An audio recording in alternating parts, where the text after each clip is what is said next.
in the County Assembly of Isiolo. If you read the sworn affidavits from the County Assembly, and I have the two documents here, there's a gentleman quoted who confirms that indeed there was a sitting. The response from the governor also has a gentleman insisting that he's a clerk for the County Assembly, and he insists that there was no sitting. I'd wish to hear from both councils on who between these two gentlemen is a clerk of the Assembly, and as at the time when they swore these affidavits that are before us, was that the position at that particular time? Because maybe there's a difference in time or whatever. But just to help my mind become clear as I seek to unravel the truth, Mr. Speaker, I'd wish to establish that. I thank you. Senator Manzo.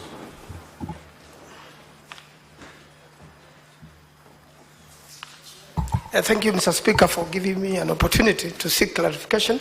I would like to seek clarification for the advocates of the County Assembly that when I listened to the preliminary objection and the answers the councils gave, and they are very brilliant councils, I know, and I had an opportunity to appear with them in court.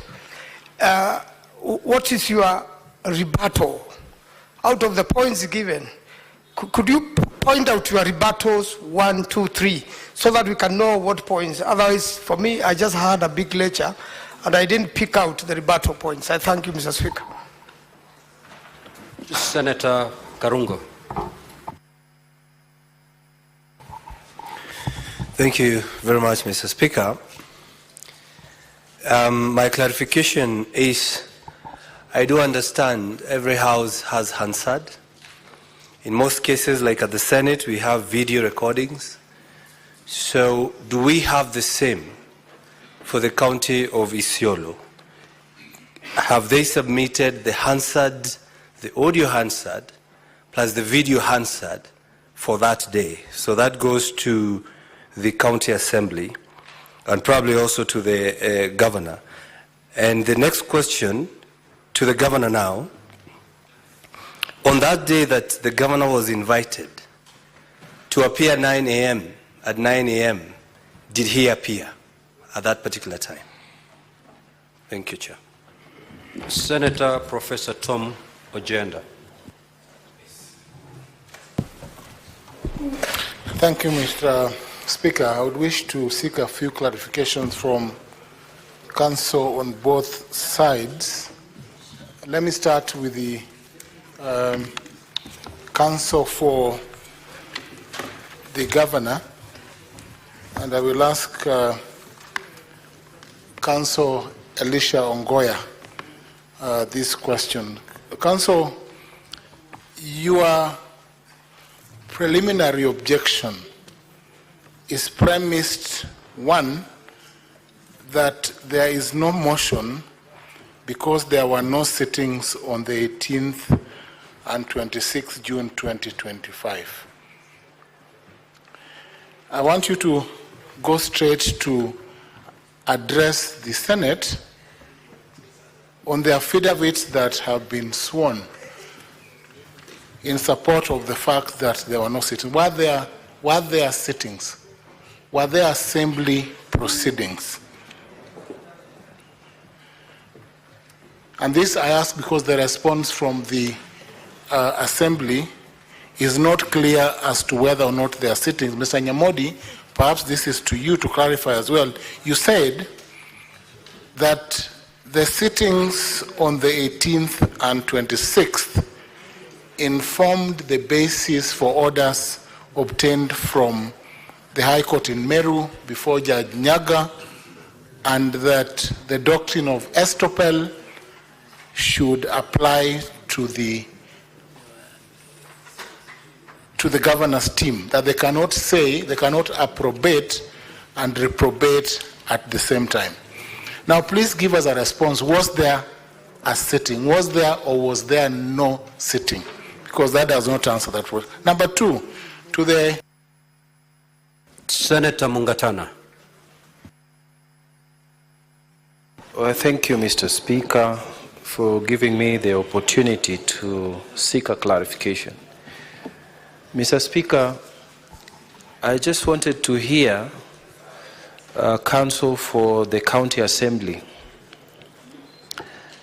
There is a question that has arisen about the High Court sitting in Meru that nullified the decision that was taken through a motion.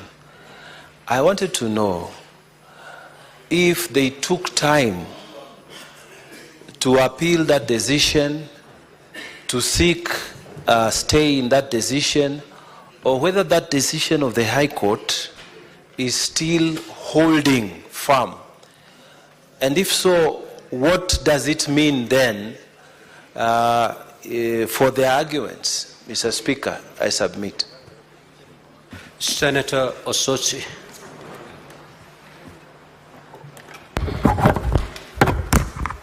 Mr. Speaker, I want to direct my question to the counsel for the governor, and this is based on the affidavit by Counsel Deuri, where he has stated that there was no sitting.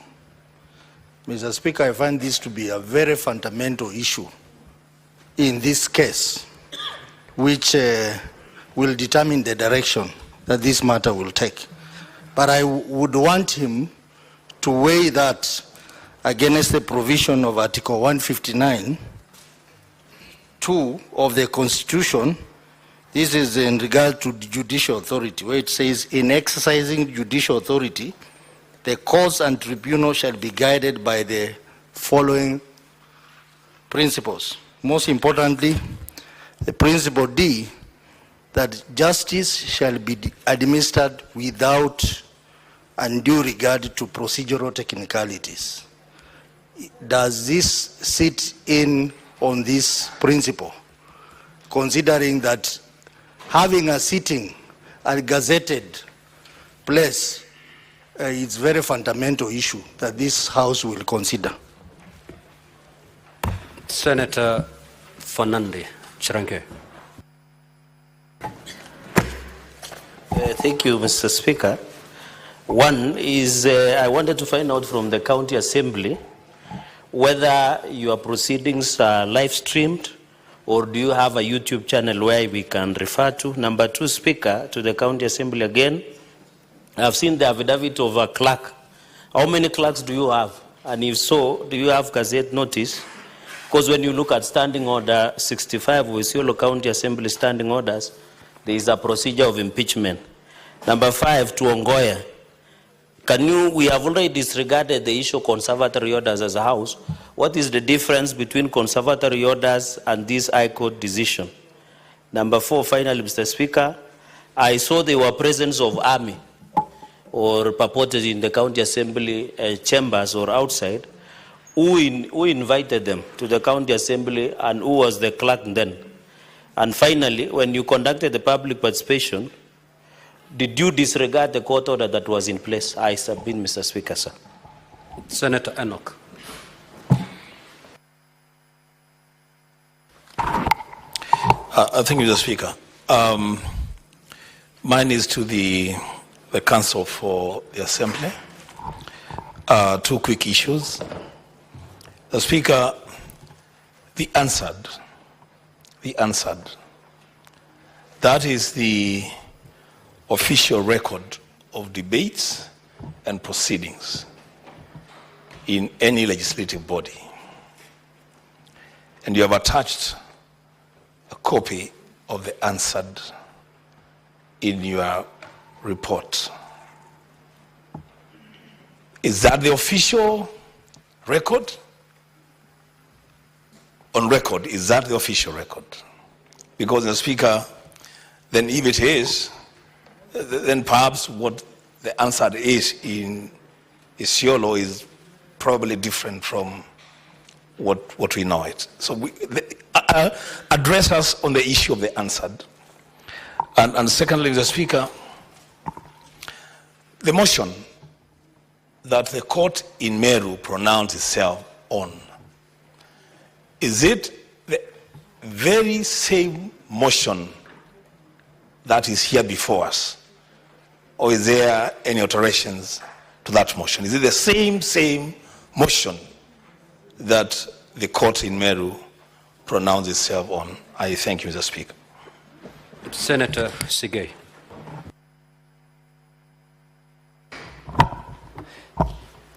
Thank you, Mr. Speaker. My question, or rather clarification, is to counsel for the governor. This is with regards to the validity of the motion that is before the House.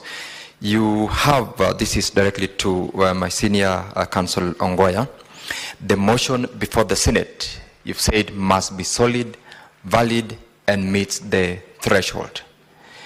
Other than the decision or determination from the court as to the validity of the motion before the Assembly, is there any other deficiency in the motion that is before this House? Because you have made reference to the precedent set by this House in the Kericho impeachment motion, and at page 147 of volume 4, you will note that the validity of the motion before the House was not one of the three issues that the Speaker in his determination highlighted as subjects that were to be determined at the preliminary stage, or rather at this stage. And secondly, to Council Nyamodi for the County Assembly, could you please speak to this aspect in validity of the motion of impeachment, where you have said it has got no effects on the proceedings that is before the House, if I got you right, because there wasn't any rebuttal on that particular submission from your end. Thank you, Mr. Speaker. Senator Momo.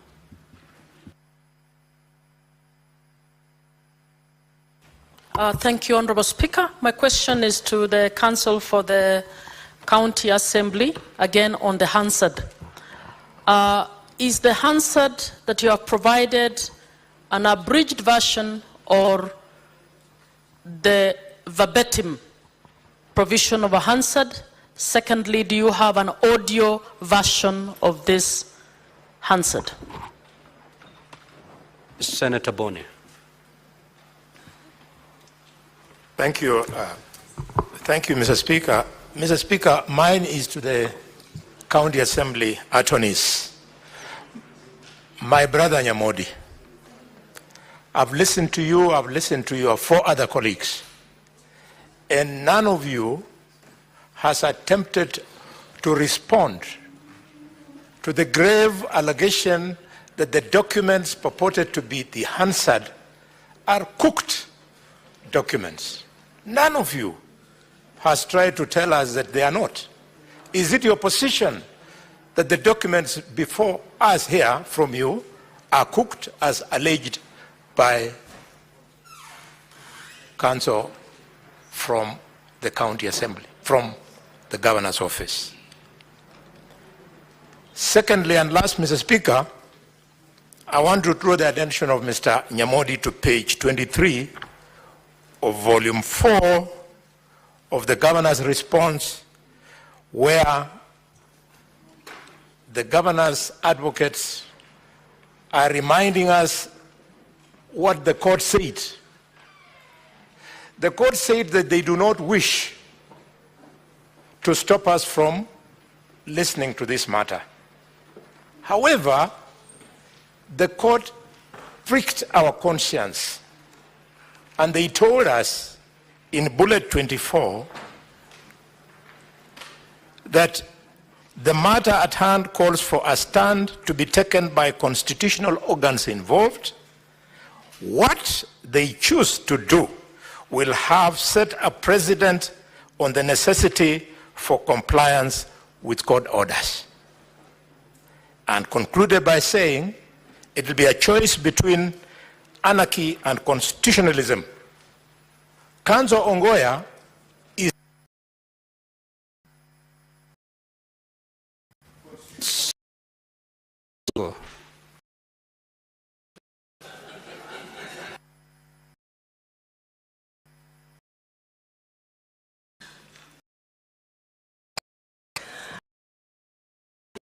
swali langu ni kwa advocate wa MCS.